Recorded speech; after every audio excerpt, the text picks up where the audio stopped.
Praise the Lord. இயேசு கிறிஸ்துவின் நாமத்தில் மறுபடியுமாக நான் உங்களை வாழ்த்துகிறேன். கர்த்தர் உங்களை ஆசீர்வதிப்பார். நாம் யோவானை குறித்து கற்று வருகிறோம். நம்முடைய பாடம் வெளிப்படுத்தின விசேஷம். இதில் யோவானை குறித்து சுருக்கமாக நாம் பார்த்து வருகிறோம். அதனால நான் சீக்கிரமாக யோவானை குறித்து சில காரியங்களை சொல்லி நான் முடிக்கும்படியாக விரும்புகிறேன். நிறைய காரியம் நாம் யோவானை குறித்து கற்றுக்கொள்ள வேண்டியதாக காணப்படுகிறது. நம்முடைய பரிசுத்த வேதாகமத்தில் யோவான் ஒரு வித்தியாசமாக தேவனால் அழைக்கப்பட்டிருக்கிறதான ஒரு நல்ல தேவ மனிதனாக காணப்படுகிறார். இவர் தன்னை குறித்து ஒரு சாட்சி சொல்லுகிறதை வெளிப்படுத்தின விசேஷம் 1 அதிகாரம் 9வது வசனத்திலே கொடுக்கப்பட்டிருக்கிறது. உங்கள் சகோதரனும் இயேசு கிறிஸ்துவின் நிமித்தம் வருகிற உபத்திரவத்திற்கும் அவருடைய ராஜ்யத்திற்கும் அவருடைய பொறுமைக்கும் உங்கள் கூட்டாளியாய் இருக்கிற யோவானாகிய நான் தேவ வசனத்தின் நிமித்தமும் இயேசு கிறிஸ்துவை பற்றிய சாட்சி நிமித்தமும் பத்மு என்னும் தீவிலே இருந்தேன் என்று அவர் தன்னை பத்மு தீவில் இருந்ததாக இங்கே எழுதி நம்முடைய கரங்களிலே கொடுத்திருக்கிறார். ஒரு காரியத்தை நன்றாக புரிந்து கொள்ளுங்க. இந்த அப்போஸ்தலனாகிய யோவானை டொமினிஷன் என்கிறதான மன்னனுடைய ஆட்சி காலத்தில் பத்மு என்கிறதான தீவிலே சிறை கைதியாக கொண்டு போய் போடுறாங்க. இந்த சூழல் உங்களுக்கு நல்லாவே தெரியும். அதனால நிறைய அங்கே நான் போக விரும்பலை.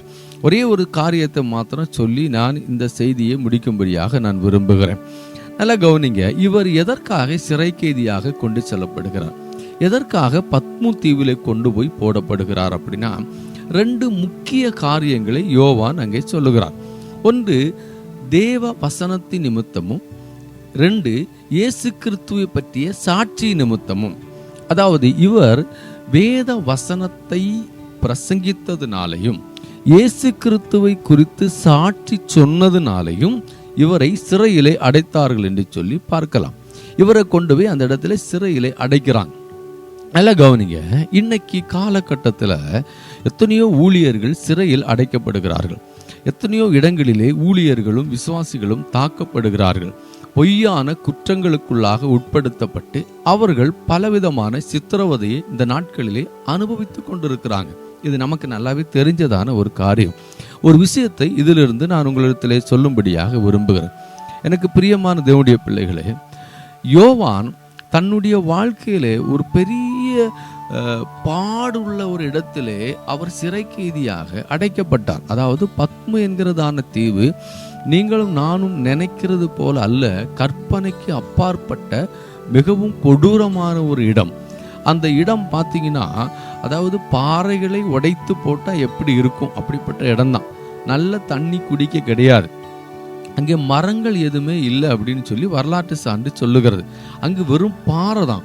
அந்த நாட்களிலே ராஜாவுக்கு எதிராக இருக்கக்கூடிய இல்லைன்னா கொடூரமான கைதிகளை கொண்டு மிகவும் கொடுமையாக சித்திரவதைப்படுத்துகிறதான ஒரு இடம்.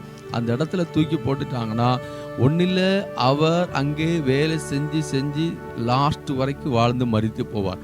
இல்லைனா அந்த இடத்துல கொஞ்ச நாளிலேயே அவர் அடி வாங்கி இல்லைனா ஏதாவது ஒரு சூழ்நிலையில மரித்து போய் விடுவார்.